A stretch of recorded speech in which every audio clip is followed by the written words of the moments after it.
It was my cousin Bill who first told me about the legend of Long-Legged Larry. Bill and I used to be friends, and I always spent the long, hot weeks of summer in his small town in the middle of nowhere. In 2002, however, things changed. I guess that's puberty for you. While I turned into a shy, reclusive nerd, Bill wanted to be known, to be one of the cool kids. It didn't take me long to notice how much he'd changed. His entire demeanor was different, the way he carried himself, and even how he spoke. I could also tell he wasn't too happy to have that little nerd around, as he referred to me to his so-called friends, the cool kids he was so desperate to impress. Whenever we met them, he'd make fun of me, and before long, I became the butt of their collective jokes.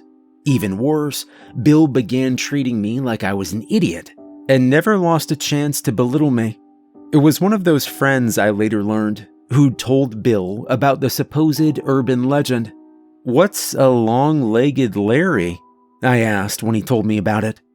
Instead of answering me, Bill scoffed and made it an effort to let me know how dumb I was for not knowing. "How can you not know about it? God, you are so stupid." "I bet you just heard about it from one of your friends," I retorted. This landed me one of his trademark thigh knocks. I cursed in pain and hobbled over to the couch in his room.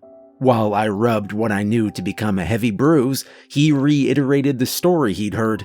"Nobody knows his real name, but he's a serial killer who escaped from a nearby mental institution," Bill started. "He's a mutant with long, spidery legs who was abandoned at birth. They say he grew up in the woods around town, but one night he came back and hunted down his entire family. He beat them all to death with his long legs. They say he's more a spider than a man, 8 feet tall, and—" "That is so dumb," I interrupted. "Oh yeah? You've got no clue, that's all." Yeah, sure, I thought. But I kept my mouth shut. I'd hoped that was it. That this silly legend was nothing but another story to annoy me with, and to act out the superiority he felt over me. Yet Bill was desperate to prove himself to his new friends. He probably thought he could be accepted into their little clique if he could just prove that there was more to Long-Legged Larry. At first, he'd merely talk about it. But soon enough, he dragged me along and made me help him with his research, as he called it. Day after day, I was forced to trudge after him as he went through town, asking people if they'd heard about the legend. Most people, of course, had never heard about it, and I thought it was nothing but bullshit, an elaborate joke Bill's friends had played on him. Occasionally, though, faces lit up in recognition, and slowly, ever so slowly, we learned more bits and pieces of the legend. An old drunk told us that Long-Legged Larry had once been the main attraction of a freak show or curiosity cabinet, but escaped, and now roamed the wilderness around town. A scruffy-looking young man at the town's internet cafe told us he was the result of a failed government experiment. There were as many takes on the story as there were people who'd heard about it. They ranged from ancient horrors to athletes having turned into serial killers. Yet they all agreed on this one thing. His legs were special, either too long, too strong, or in one case, he had too many of them. One day, Bill struck gold. Once again, we were at the town's internet cafe. While I was browsing what could barely be called the internet, reading up on games, Bill was busy doing research. "That's it!" he suddenly exclaimed from the seat next to me. I looked over at him, eyebrows raised, and a second later, he pulled me off my seat and in front of his screen. It was an old news story from the late 60s or early 70s. A group of teenagers had gone out into the woods to have some fun, and only one of them returned. He was out of it when police found him and said he and his friends had been hunted down by something out in the woods. I turned back to Bill, but he gave me an annoyed expression, urging me to read on. With a sigh, I turned back and continued reading the article, not sure what the big deal was. When they questioned the teen, he eventually admitted they'd gone out to the old steel mill. When the police checked the place, they found nothing. Not a hint of wild animals, serial killers, or whatever the young man claimed he'd seen. Yet, they also found none of the bodies. So?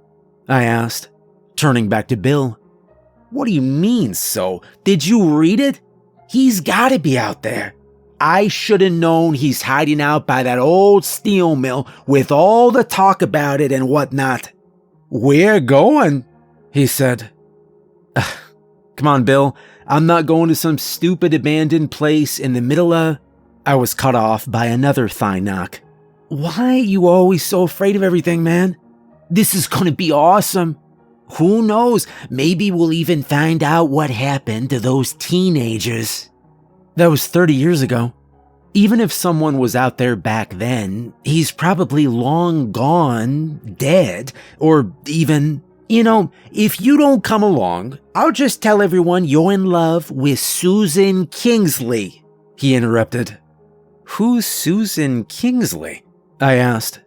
I could see the anger and frustration on Bill's face. For a moment, he opened his mouth, but then closed it again. You know what? Fine. Whatever. And with that, he stormed off. Once more, I'd hoped this settled the issue, but Bill wasn't one to give up easily. No, things always went this way, even if he had to make sure they did. For days, he annoyed the hell out of me, even more so than before. He started making these strange spider noises, kicked me with his legs, and even tried to scare me in the middle of the night, pretending to be long-legged Larry. Eventually, I had enough. You know what? Fine. Let's check the damn place out, I said. Only an hour later, we were on our way, riding our bikes across town and then deep into the forest around it. We could already see the first signs of the old steel mill from afar. Its giant, derelict chimneys rose high above even the tallest trees, a testament to the town's long-forgotten industrial origins. Once we got closer, however, we saw that the once imposing building was now nothing but an overgrown ruin that had long since been reclaimed by nature.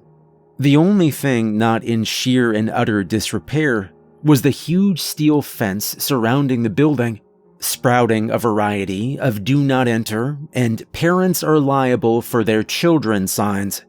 How long you think this place has been abandoned? I asked, as we pushed our bikes into the nearby underbrush. You really know nothing, do you? He started, letting out an over-exaggerated sigh and rolling his eyes. It was closed down in 1946, after the end of World War II. I heard they did experiments in there, created some sort of new weapon to fight the Nazis. But then, I didn't bother to listen to him anymore. This was another story he'd heard from one of his friends, or it was something he'd made up on the fly, hoping to impress me. It was still off limits. Even animals avoid the place, and some years ago, Jerry told me a squatter went missing out here. I heard the familiar rustling of the trees in the wind, but all other sounds had vanished. No birds, no skittering animals, nothing. It seemed for once, at least part of what Bill had said was the truth. For a moment, I couldn't help but be creeped out. It was a warm summer day, but I still shivered. What if there really is something hiding in there? I finally asked. You know, there's one thing I've not told you about long-legged Larry. He likes nothing more than to eat dumb little nerds, so... Shut up, Bill. It's not funny, I mumbled. I mean, don't you think something's wrong with this place?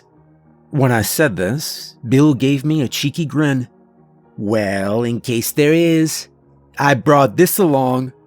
With that, he pulled out one of his dad's hunting knives. If Larry tries to get me, I'm gonna stab him with this. As if to prove he was serious, He waved the knife around in front of my face and even made a few swift stabbing motions in the air. I opened my mouth to tell him how stupid he was, but Bill had already turned around and made his way towards the steel fence. "Either way, let's find out if someone's in there." With that, he began climbing the fence, ignoring all the signs fastened to it. A few moments later, he'd made it inside. "Come on already," he said. For a few seconds, I just stood there. Once more I listened, hoping desperately to hear any signs of life, but all was quiet. For a moment, I told myself to stay where I was. Hell, I told myself to just get out of here and leave Bill to his own devices. And then I sighed and approached the fence as well. Somehow I knew this idiot would get himself hurt if I wasn't around. If that happened, I'd be in a lot more trouble if I just left. Damn it, I cursed as I began climbing the fence. When I'd made it, Bill had already hurried to the entrance of the old steel mill. I'd only taken a few steps before I stopped again. I watched as Bill pulled open the heavy gate. A cavernous maw opened up in front of him, one that seemed to devour all light. For a moment, I half expected a multitude of twisted arms, or even legs, to appear and snag him away right in front of me. Instead of that, however, Bill bent over and picked something up he'd found lying on the ground right behind the heavy gates. When I reached him, I saw he was holding up a page of an old, torn newspaper. "See, I told you someone's in here. This place been closed down since forever, but look at the year. Look at it," he pleaded. A quick glance at the page told me it was from the year 1999, a mere 3 years ago. "Bill, I think we should leave. We don't know." My voice trailed off. Bill didn't even listen to me anymore. Instead, he tore open his backpack, rummaged through the contents for a moment before he produced a flashlight. A moment later, he ventured inside. As I followed him, I realized once more how quiet it was.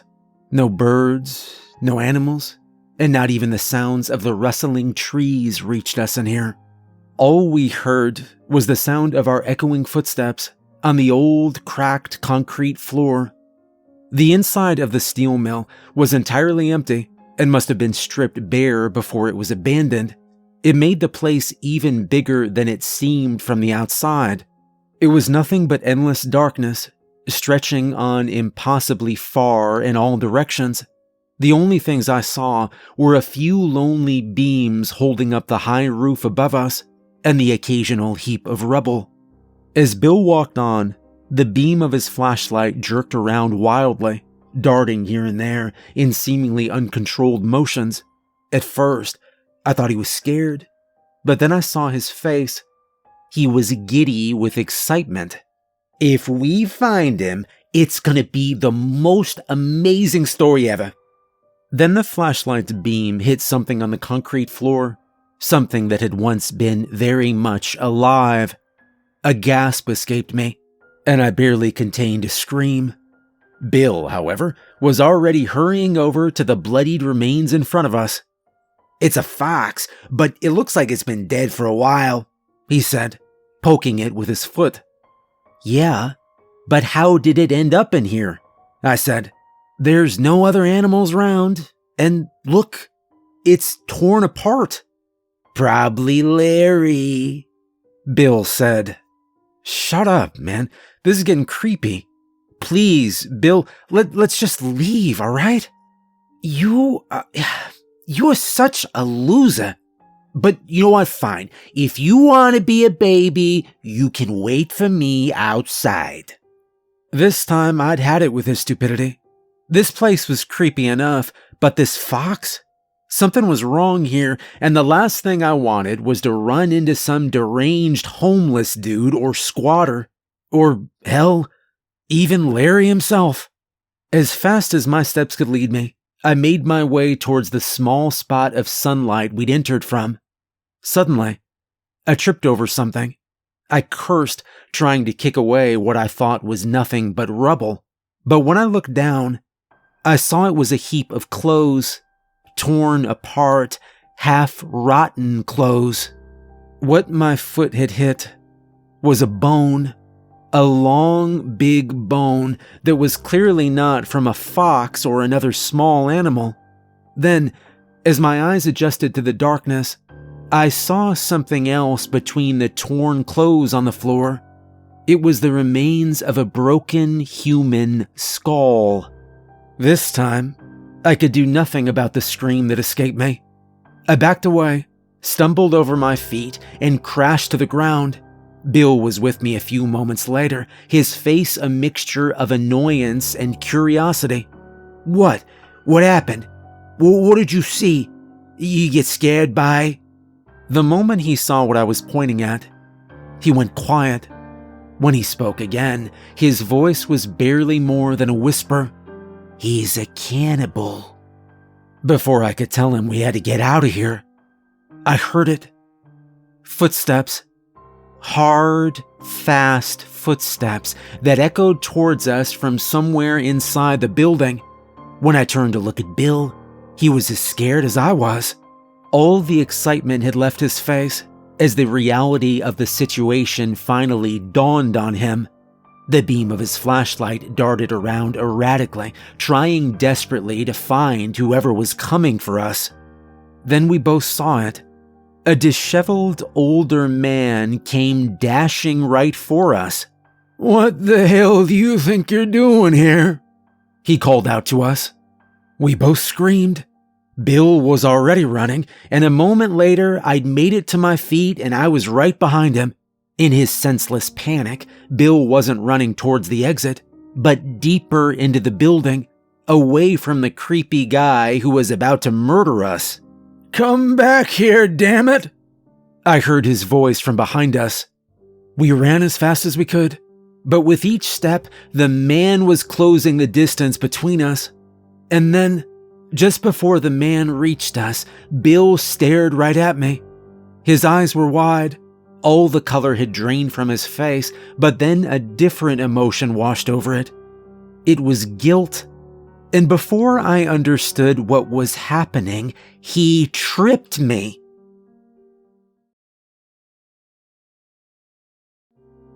As Bill ran on, I stumbled, desperately trying to keep my balance, but after only a few steps, I crashed to the floor. For a moment, everything stopped. I stared after Bill, who was still running, continuing on deeper into the darkness of the steel mill, his flashlight beam dancing across the floor. Then I turned around, my eyes focused on the man who was coming for me, on Larry, and I knew it was too late. He'd reached me, and before I could even get back to my feet, his hands closed around my arm. I screamed after Bill, screamed for him to come back and help me, but he just ran on. I kicked at Larry, tried to fight myself free, but it was futile. In a few swift motions, he restrained me, and a moment later, he pushed a hand over my mouth, cutting off my screams forever. "Not another damned word," he snapped at me.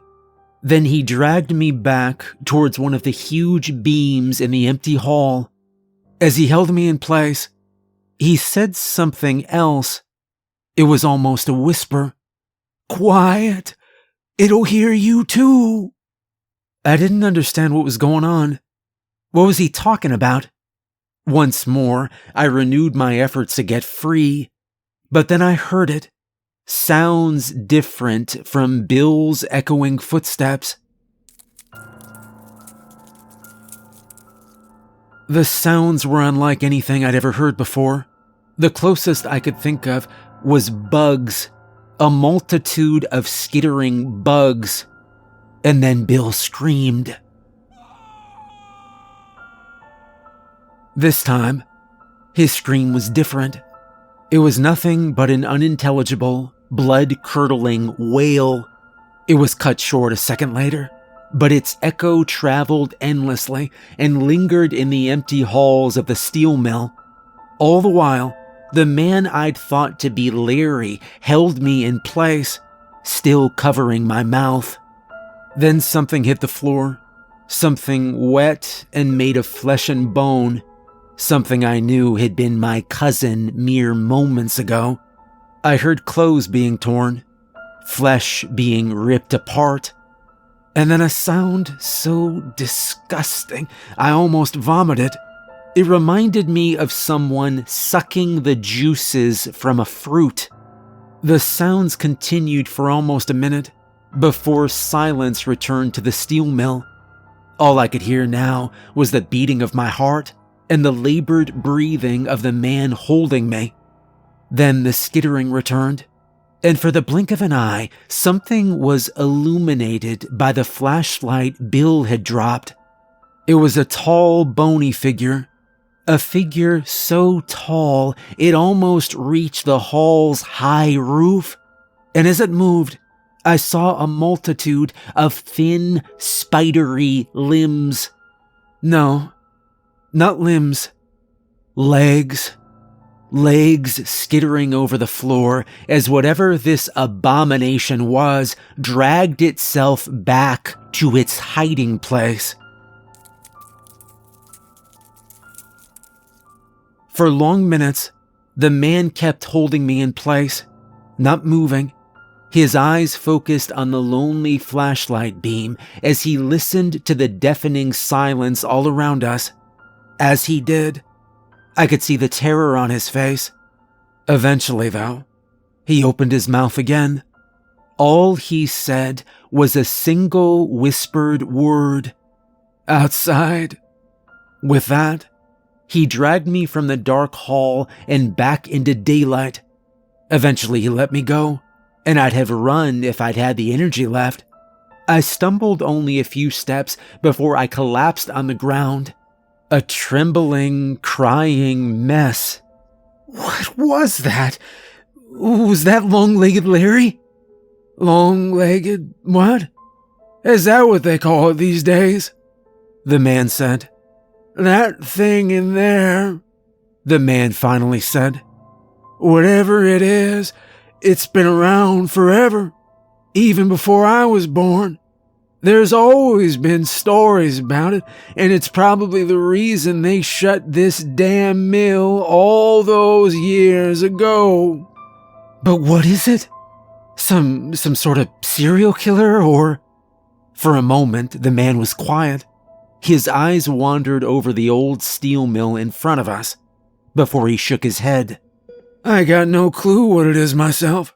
Might be something that escaped from God knows where, like some stories say. Might be something much older. All I can say is that it's not human. Knew it the minute I first saw it.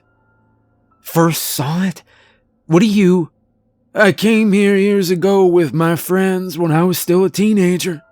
Got drunk one night, and I wanted to figure out if there was more to the stories. God, how dumb we were. Not that we expected to find anything. But then that thing... He was quiet again. For a moment, his body tensed up, and I saw the guilt on his face. I was the one who led us here, and the only one who made it out. The only one fast enough to get away. And then it hit me. The news story Bill had found about the group of teenagers who went here long ago and who all went missing except... Wait, you're the one who got away, I said. The one from the old newspaper article. He gave me a surprised look before he nodded. But then why's that thing still here? Why didn't they do anything about this, whatever this thing is? I asked. You know, boy, most people in town don't believe these dumb old stories. No one's gonna believe some teenager on drugs talking about some spider monster that took his friends away. No, they thought I'd snapped and did God knows what to him. Or maybe that they just ran off. Put me in the bin for a few years, but eventually let me go. Found nothing out here. No hint of what happened. And no hint of my friends. But if this thing, I started. It's a small town, boy. No one cares. People go missing in the woods, and that's that. But if you know it's in there, why are you here? Why'd you come back? As I asked this, I saw how he balled his fists, and I saw the look of frustration that came over him. I've been watching this place for a good 10 years now, and I put up all those signs to make sure. When I saw your bikes, I knew you'd make the same mistake I'd made all those years ago. And then I heard you screaming, and I knew it would come to get you. Tried my best to get you both out, but instead of continuing, he just shook his head. After Bill's disappearance, an investigation was started. I told them what I'd seen, what had happened, but no one believed me when I talked about long-legged Larry. When they eventually checked out the old steel mill, it was a half-hearted effort, and of course, they found nothing. All signs of habitation and all the remains we discovered were long gone. And Bill, well, I think Bill's will remain missing. Just another person who'd went missing in the woods. All this happened over 3 decades ago. The old man who'd saved me that day, Jonathan, is long dead. Even now, even to this day, the rumors of long-legged Larry, or sneaky spidery Steve, or whatever they call it now, persist and is shared by the teenagers in town. While most regard it as nothing but an urban legend, as bullshit, so to speak, there are always those just like Bill, the ones who think there's more to be found out here. They think they'll be famous. They'll come back as heroes and can upload their discoveries on YouTube or TikTok. And so, I'll make sure to keep watch, just as old Jonathan did before me. Whenever I hear those rumors, those stories, I say it's nothing but humbug, and there's nothing to be found at the old steel mill. Yet I've got to keep watch, not because this thing might get out. I know it doesn't want to. No, I've got to keep watch for those dumb enough to come here, dumb enough to believe in the stories like long-legged Larry.